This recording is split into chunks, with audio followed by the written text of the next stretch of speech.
ఆయన పేరు సోమల్లు, 70 సంవత్సరాలు ఉంటాడు. గోంద్రపేట దగ్గర దింపెలు కూడా 3 సంవత్సరాల నుంచి మోకాలు నొప్పులు బాగా నొత్తాయి. అంత ముందు లేవు. ఇక వ్యవసాయం కూడా బంద్ చేసిండు. ఇంటికాడ ఉన్నా కానీ కనీసానికి బాత్రూమ్ పోదామన్నా కానీ వశం అయితే లేదు. ఇక మొహం కట్టుకుని పోదామన్నా కానీ వశం అయితే లేదు. కానీ నేను ఆపరేషన్ చేయించుకుంటానని వచ్చిండు. సురేష్ గారు మమ్మల్ని ఇక్కడే పంపించి రక్త పరీక్ష చేసిండు, మూత్ర పరీక్ష చేసిండు, గుండె పరీక్ష చేసిండు, గుండె టెస్ట్ కూడా చేసిండు.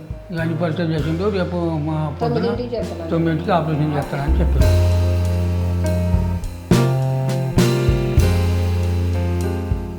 ఆపరేషన్ చేసారు, మంచిగానే ఉన్నా. ఇవాడికి 3 రోజులు అవుతుంది, అన్నీ వచ్చి 4 రోజులు అవుతుంది. 3వ నాడు చేసారు. ఇక నేను ఆపరేషన్ చేస్తే ఆపరేషన్ ఇప్పుడు ఇటు నడుస్తున్నా. ఆపరేషన్ అయితే చేసిన తెల్లారి నడిపించిండు. తాను పట్టుకొని మరుగుదొడ్డ పోతున్నా, ఇటు తిరుగుతున్నా. నాకు మంచిగానే ఉంది, హాయిగా మంచిగానే ఉన్నది. ఆపరేషన్ లేదు, ఏదో చేపుడు కూడా లేవు, హాయిగా ఉన్నా. ఆపరేషన్ కాకముందు బాగా అవస్థపడ్డా, ఆపరేషన్ అయింది.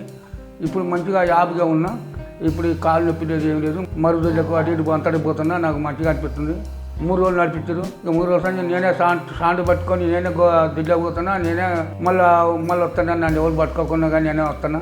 సారు మంచిగా చేసిండు నాకు. సారు ధన్యవాదాలు, మంచిగా చేసిండు. నాకైతే మంచి సంతోషం అనిపిస్తుంది. కాలైతే నొప్పి లేదు, ఏం లేదు. నేను ఇటు తిరుగుతున్నా. సారు బొమ్మానంగా ఉన్నా, నాకేం బాధలేదు.